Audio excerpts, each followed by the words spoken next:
am live, and good morning everybody. Tom Soane here, and just for the purposes of my podcast, I'll probably release this one on there too, but welcome to another episode of The Anonymous Landlord. And today I'm going to show you just a few tips and hints, if you like, or strategies on how you can use social media properly to make more profit, to get better property investment deals, to be a better, more compliant landlord, because that's the trick.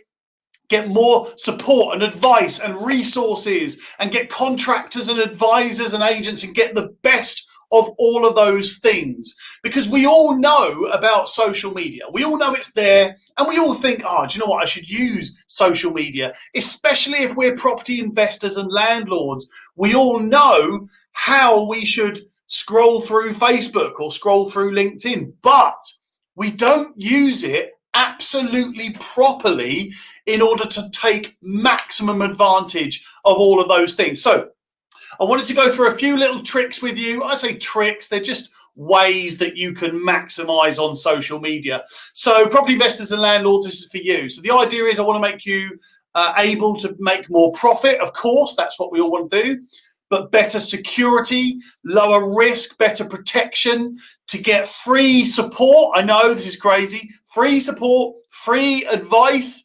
And I'm talking more advice than just watching and waiting for my videos. I'm talking about get free advice at your fingertips when you want it. It's almost like free advisors on demand. But they're all out there. They're all on social media. You've just got to know, first of all, where to look for them. But second of all, how to actually work with people that are out there on social media. You'd be surprised how many people bombard the experts with requests and sort of salesy type approaches. So we're going to avoid that. What we're going to do together is go through how you can actually use social media and all the tools that are on social media to find people, to connect with people, and for people to start bringing deal opportunities, property investment deals to you, and start giving you proactive advice. If you're a landlord, you need to stay up to date with legislation. How can you get people bringing the updates to you, rather than you having to keep trying to find out what's changed and what's changing in the future? So do you know what? There are a few clever ways here, I think, anyway. Well, I'll let you be the judge of that.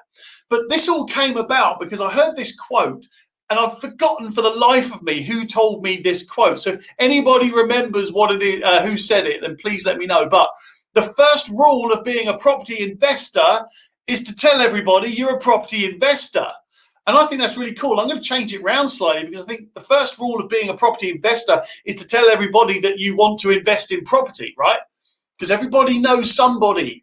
And anyway, so the first thing I want you to do is the usual, the obvious one. It's Facebook groups and pages. Now, before you go off joining all the groups and following all the pages and liking all of those things, you've got to use them in slightly different ways to what you might think.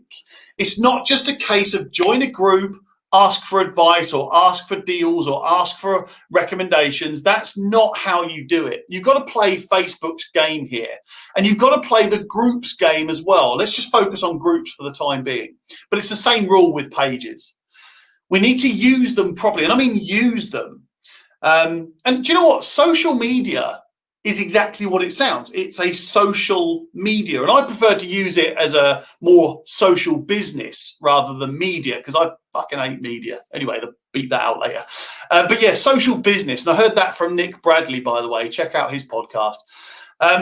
So what I'd like you to do is search for the groups that are relevant to your industry. So if you're a property investor, if you like doing flips where you buy a property, you do it up and you sell it, then start looking for property investor groups. If you are a landlord, start looking for landlord groups and any landlord advisory groups. Start looking for those, and also the pages that are similar to that. And join them and follow them. Now, that's the first bit, and that's not what we're going to do to use them. What we're going to do is start connecting with people. We're not going to start we're not asking for business, right? We're not going to say, hey, can you all give me property deals? Or, hey, can you all give me some free landlord advice? What we're going to do is we're going to nurture and we're going to engage and we're going to ask for opinions instead of answers. We're going to ask for opinions instead of requesting answers, right? So let's just say you're a landlord and you find a landlord group. And you sit in that group and you need to find out what the rules are around the EICR, the Electrical Installation Condition Report, right? So you can now go into your landlord group and you can say, hi there, I'm a landlord. Could anybody tell me what I need to do, or what is everybody's advice on what I should do for the EICR?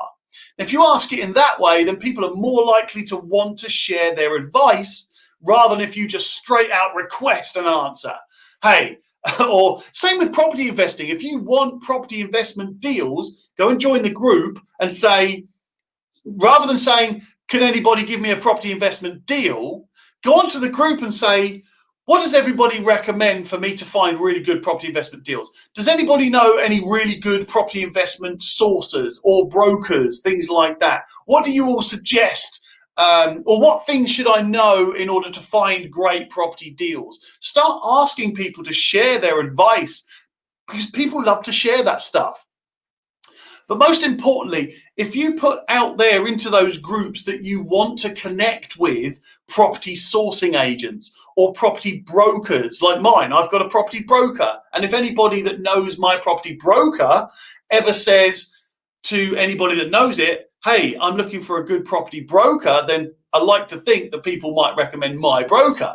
But you've got to ask if people know reliable ones. And the key word there is reliable. Everybody will only recommend reliable. I mean, think about it for yourself. You wouldn't recommend a contractor or an agent or an advisor or an accountant if you yourself didn't feel like they were reliable, right? So, and people are all the same. So make sure you're putting yourself into those groups and asking for people's advice and opinions. People are so keen to share their opinions and advice. Hey, look what I'm doing every bloody day. But they will certainly recommend the good ones.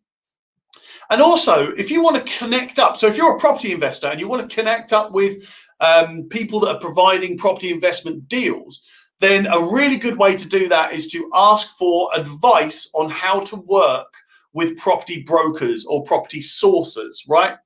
And that's a really good way for people to give you their experiences, their advice, their tips, but also they'll start tagging people and tagging property sourcing agents and property brokers. And by the way, sourcing agents and brokers are people that will provide you with property investment deals. Their job is to go around and find the really good investment deals that generate good profits, good returns on investments. And hi there, everybody. And hello, Matt Marsh. Cheers, mate. Tom, you rock. Thanks, mate. Nice. Who's plugging their business on my live stream? That is cheap. Jeez Louise. Anyway, right. So look, there's another way you can use that. And it's the same on LinkedIn, by the way. If you're looking at Facebook groups and Facebook pages and you're getting information from all of those places, then there's a really good way to do the same thing on LinkedIn. Jump on LinkedIn. You all know LinkedIn. Come on. You jump on LinkedIn. You search for other landlords and property investors and letting agents and mortgage advisors and accountants, and you connect with them and engage with them. And again, it's the same thing I just said. Ask for opinions and advice rather than request business and request their answers, right? Because people are more likely to engage with you if you are nice about it and you seem like someone they want to help. People are good. Generally, people are good people and they want to help people, right? But they'll only do that if they want to help you. So anyway, so the next part I wanted to show you is about how you can, so that's how you can find property deals and property investments and so on. But also, we'd like to start learning about the educational side. So what information do we need to know on a regular basis as landlords and property investors? The chances are, if you're a property investor, you're probably a landlord too. So we need to keep ourselves ahead of legislation and things like that, so that we can be the best version of ourselves as property investors and landlords, right? So the more of these groups and pages that you're linked to and connected with, the more Facebook and LinkedIn will start suggesting more and more relevant things to you. And you can start seeing Facebook and LinkedIn as this mass of free resource so that you can learn everything you need to know. And I'll give you an example. If there's a piece of legislation that changes in the landlord world, then you can guarantee that it's going to be released in these groups very, very quickly, especially if you're in the right groups. And I've got a real little tip for you in a minute. If you stay to the end, I've got a real little trick that you can learn here. So then you'll start seeing things like downloads and guides and all of those types of things that you can download, read, and learn from. I reckon download those downloads. I know that some people are apprehensive about giving out their email address, but you can always hit unsubscribe when the email comes through if you really want to. But get that download, learn other people's advice and perspectives and opinions, and then you will be a better version yourself. Like I say, you can unsubscribe to the emails, but I would also urge you to read those emails, because some of them are actually really good. Some of them give you so much free stuff. They're all just people trying to get their name out there. And at the moment, look what I'm doing, for an example. I'm just giving out information and advice and opinion for free based on my own experience in property and investing and so on. Now, if anybody values what I'm sharing, then cool. And you're just taking everything that I'm giving there. And there's so many people doing that same thing. So the next thing you can do with Facebook and LinkedIn and all of those places, you can start seeing when webinars and events are happening, courses and all those types of things. And you can check them out because they're all normally free or very low cost. And normally, here's a quick tip, by the way, normally you'll go onto a webinar, they'll give you some cracking advice. They will make you an offer on those webinars. That's fine. That's fair, isn't it? We're all just businesses trying to survive. You don't have to buy those products or services, but look at the offer. Check the offer out that they're making, especially if you're sat in a webinar and getting really good content and you're enjoying it. And then at the end of that webinar, that person says, oh, hey, by the way, if anybody wants to take this service, here's a special offer for the people on this webinar. Have a listen to the offer. Why not? If you're interested in that area, it might be a really good offer. It might help you out. And you know what? Even the most successful business people and property investors and landlords on the planet have their own mentors and coaches. Even I mentor other clients and coach other clients. So it's all fair, and everybody finds different ways to motivate themselves and to educate themselves. You know, even look at fitness. There are so many personal trainers out there, because sometimes there are things in life that you just need help with, and don't be afraid to ask for it. But I promised you a little golden nugget, right? And this one's, I love this tip, and letting agents are going to hate me for sharing this round. You know, oh dear. Now, look, some of you will already know this. Some of you will have done it. Some of you will know it but not have done it. And some of you won't have even thought about this. And some will just pretend they already knew it. But anyway, but go and join letting agent groups. And sorry, letting agents, I'm just putting this out there. I think it's a really good idea for landlords to join letting agent groups. Now, before letting agents go mental at me, let me tell you why. First of all, if there are landlords that you're not working with, Mr. and Mrs. Letting Agent, and also Mr. and Mrs. Landlord, if you're a DIY landlord, you do everything yourself, then letting agents are the best at staying up to date on all of the laws, legislations, processes, and regulations that you need to follow. They are the best. So, by landlords joining the letting agent groups, they can keep up to date with all of the legislation changes, all of the processes they need to follow and everything they need to do. And letting agents, that's your opportunity to show landlords, hey, this is all the stuff you need to know if you want to be a good landlord and a compliant landlord. Now, there might be one or two of those landlords that think, oh, do you know what? I can't keep up with this myself. I'm going to find a good letting agent. Hey, and guess what? They're there. So if you, Mr. and Mrs. Letting Agent, start really sharing your information into those letting agent groups, then you might well pick up a couple of landlords that you would never, ever, ever have worked with before. So it's not a bad thing. Now, also for landlords, you start to get to know the good letting agents, the ones that are sharing information, the proactive ones that are constantly looking for ways to improve their business, ways to share information, staying on top of all the regulations that we've got to follow and all the compliance.